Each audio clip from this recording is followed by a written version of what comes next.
So no joke, 15 minutes into this movie and my buddy leans over and says, I swear this movie has a higher body count than The Crow. And he's right.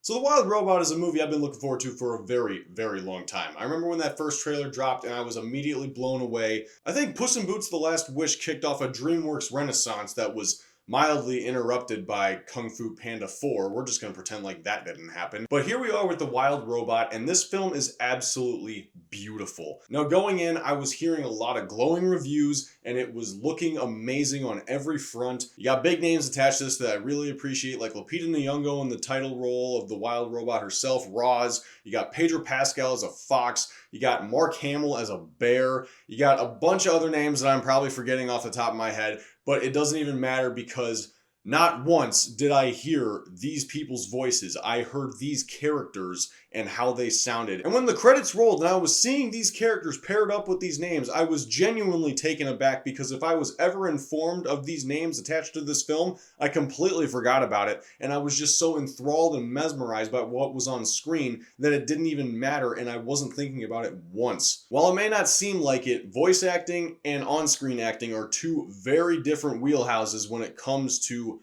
performing arts.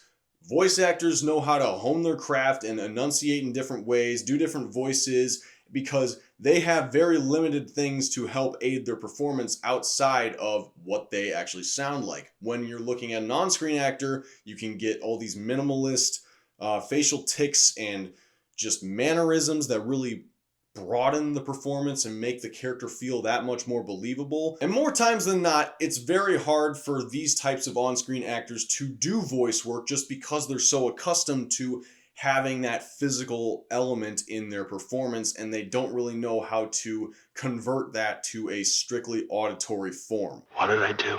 I knew this would happen. All you had to do was say the goddamn words. Who are you supposed to be? Queen of England? Copy that. Rogers, inbound.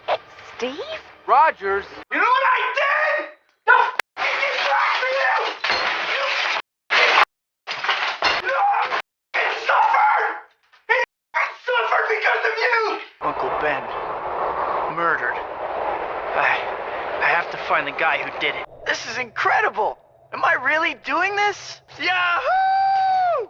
Thankfully, that is not an issue here. Like I said before, the animation is absolutely breathtaking. You get that from the first trailer, you get that in this movie. If you saw the trailer and you were impressed by what you were seeing, you're only going to have your mind further blown as you sit through the duration of this hour and 40-minute project. The narrative actually comes from the book that this film is based on that I had no idea even existed until the credits rolled and I saw that it said it was based on a book. And I'm not gonna lie, it is a very emotionally charged film. There's just so much beautiful character development between Roz and Brightbill and Fink. They just have this really fascinating outcasts meet each other and start a family together kind of feel to them. There is some pretty dark themes in this film. I don't know if every kid is going to like it, but there is a very circle of life element to this story. After all, they are animals in the wild and they have to demonstrate how predators and prey interact, and it can get a little dark and maybe a little too intense for some kids. I mean, this is PG, so parental guidance, you know, be a parent, but it's nothing like super over the top violent and gratuitous where the animals are getting their innards ripped out or something. But like I said at the start of this, there is death. A lot of it. Some of it for thematic purpose, some of it for dark humor. This is just one of those movies that is very reminiscent to the ones that I grew up watching. I remember thinking when I left the theater, like, man, I used to get movies like this all the time when I was a kid. Just these emotionally driven, heartfelt passion projects that you just don't see anymore, and I really wish we did. I feel like the norm for a lot of these animation projects is just appeal to 3-year-olds, and suddenly you have a money printing machine. I mean, I guess that's how Illumination got off the ground with the Despicable Me franchise. Although that first film did have a very endearing plot, the rest of them as they keep going, especially this most recent one, Despicable Me 4, was just mostly constant key jangling just to keep the audience laughing without any coherence in the narrative at all. I mean, even Pixar and Disney Animation are having their duds. They're making all these lame projects, a lot of them are sequels, and then they just don't pan out to be anything worth your time. However, Inside Out 2 was good, so I guess take that for what you will.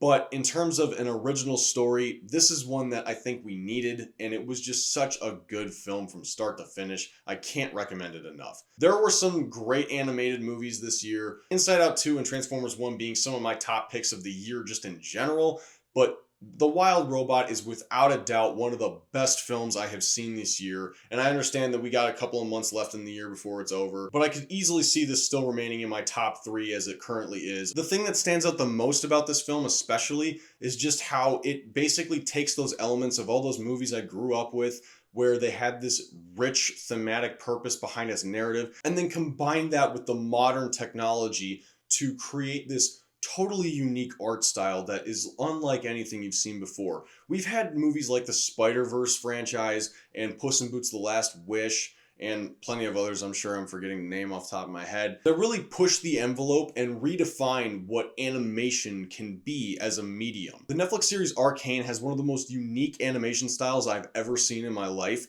and it's all that passion that goes into that project that makes it so incredible. When you give these animators enough time and have the right direction, that is when you get stuff like Arcane, like Spider-Verse, like The Wild Robot. And I am so happy to see that we are still able to do that and not just making all these corporate kiddie crap movies and still getting these heartfelt experiences that draw people into the cinema. This film is doing really well financially from what I'm hearing. It's exceeding its expected box office returns. So I hope that keeps going, and I hope that word of mouth travels and people go and keep seeing this movie in the theater. It is such a good time. Highly recommend it. And as for a final score, I'm giving this one a 9 out of 10. So The Wild Robot made it to number 3 in my 2024 films ranked this year. Did it do the same for you? Should it be higher? Should it be lower? Have you not even seen it yet? I would love to hear what you have to say down in the comments below. Just don't go at each other's throats over it. It's just a movie after all, not the most important thing in the world. After you've done that, I would love it if you hit the like button if you like this review, and if you want to see more stuff like that, feel free to click the subscribe button. And if that's not enough instruction for you, I highly suggest going to the description of this video, clicking on the links to my Instagram, my Letterboxd, my Serialized, and my GG. Letterboxd is where I post my movie reviews, Serialized is where I post my TV show reviews, and GG is where I post my video game reviews. All those accounts feature reviews that don't always make it onto this channel, so I highly suggest clicking on those and staying up to date if you want more stuff from me. But until next time, God be with you. Take care.